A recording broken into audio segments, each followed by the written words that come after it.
We continue on a similar theme now. The component manufacturers' strike in South Africa's automotive sector has come to an end. However, several other strikes continue, including at Anglo-American Platinum and a potential strike at the post office. Joining us to discuss the labour issues, and it's a very broad subject, is Lone Sharp. He's a labour analyst at AdCorp. Lone, thanks for coming through to the studio. You were standing other side of the cameras when Herman was discussing very passionately, as Gugu said, his concerns about this path that we're going on. You guys have written books on it. Yes. You've spoken about these issues continuously. I ask you the same question I asked him: where is the blockage? The blockage is in Parliament. When the ANC came to power, it had a very small number of people available to take senior positions in government, particularly in Parliament. Large numbers of COSATU leaders ended up in Parliament in all sorts of portfolios, but particularly in the Labour portfolio.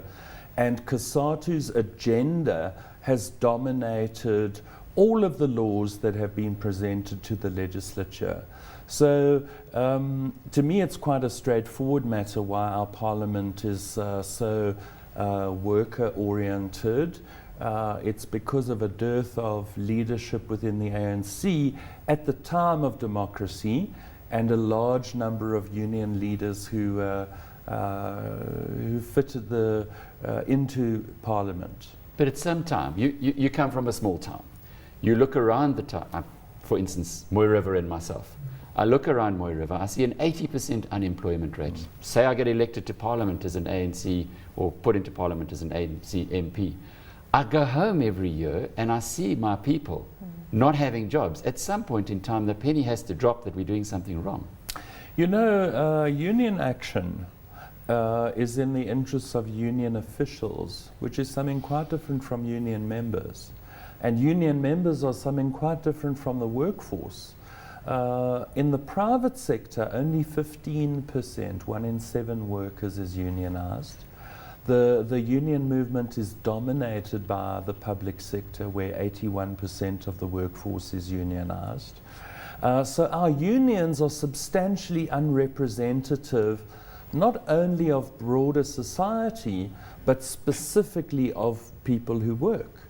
So only 1 in 4 workers in total is unionized. And we have one of those extraordinary situations where, due to a deal with the ruling party, a very explicit deal, those 1 in 4 workers and the union officials who control them dominate our political landscape. You mentioned there the topic about unions, in particular, not really understanding how businesses operate. Why then not allow business to engage unions as to understanding how operating revenue works, how to make a business drive, and how productivity is essentially the gearbox of that? Well, unions understand a great deal more than you realize. They understand the cost of strikes. They know that neither companies nor workers benefit from a strike. It takes up to 3.5 years to earn back in income the money lost while on strike if you're a worker. Unions understand this incredibly well. There's no lack of understanding of the mechanics of business within unions. And of course they use that understanding to their full advantage. What drives a wedge? Sorry, just you said they use it to their advantage. How can you use it to advantage? The guys who are members of yours go on strike, and they know, because we all understand what hits our pockets, that it's going to take them 3.5 years to actually claw that back. How can they use that to advantage? So what's happening is union membership is gradually declining. Last year alone, unions in the COSATU stable lost 95 million rand in union dues due to declining membership. Declining membership in turn is causing unions to go out on strike more. 3 years ago, strike season lasted 3 months. This year it has lasted or will last over 10 months. So unions are coming out on the rampage in a desperate attempt to reinvigorate their membership, which is declining.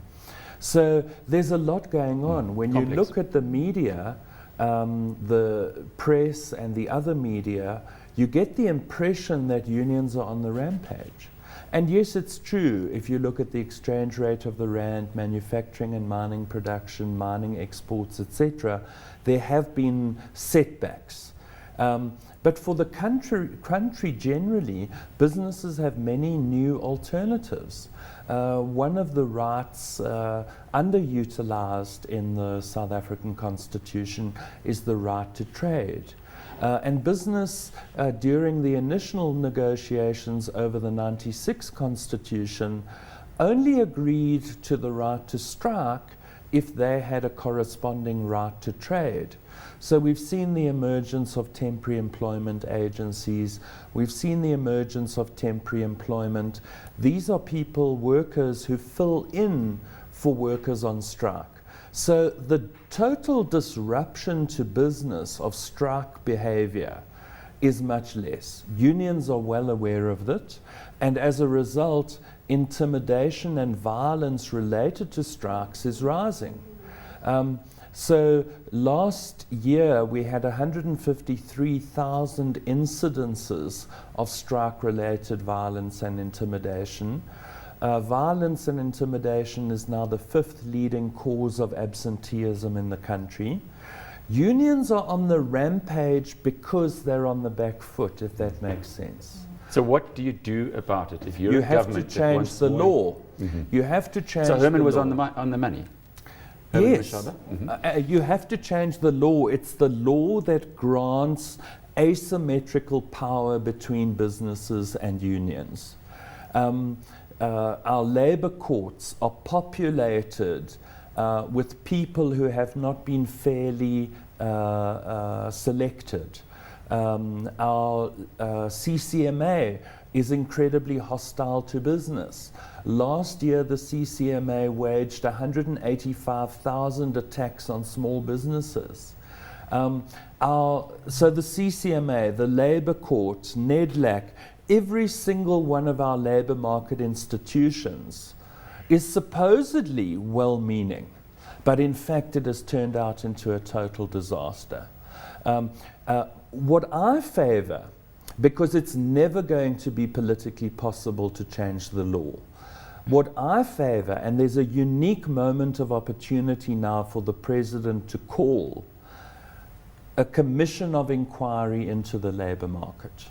A commission has wide-ranging powers.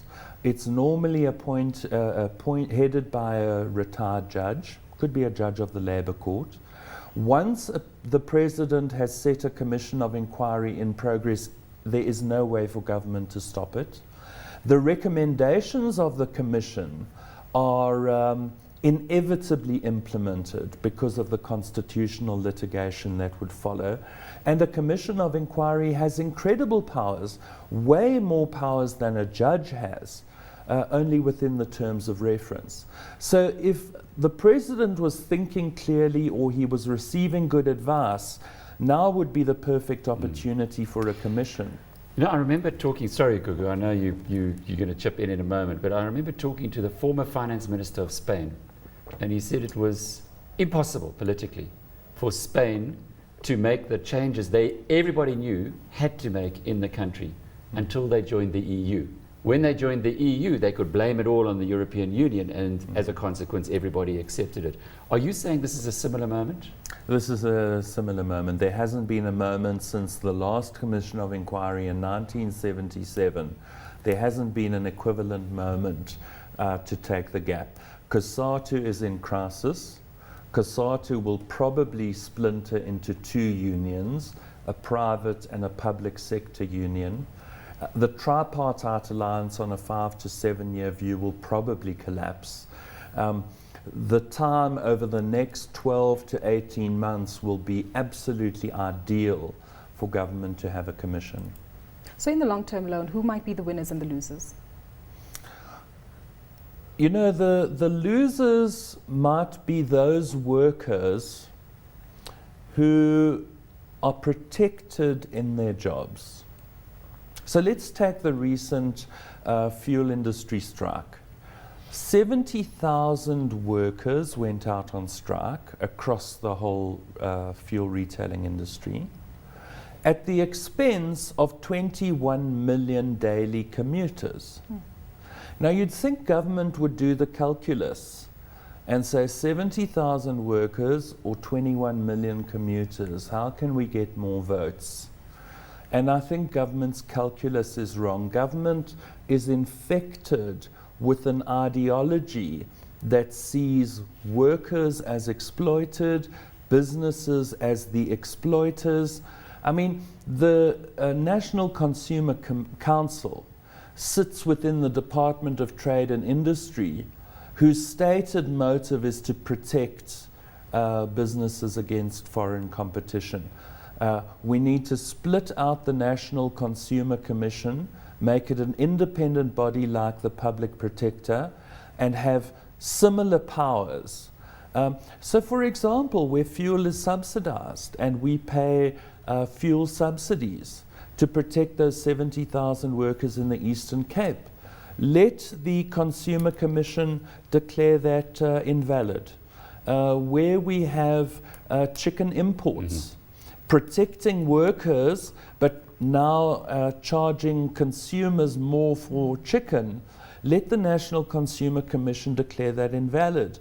We've got an absolutely incapable Consumer Commission. And it worries me that, without being political, the opposition parties don't have a concrete set of actions that would alter our labour relations framework.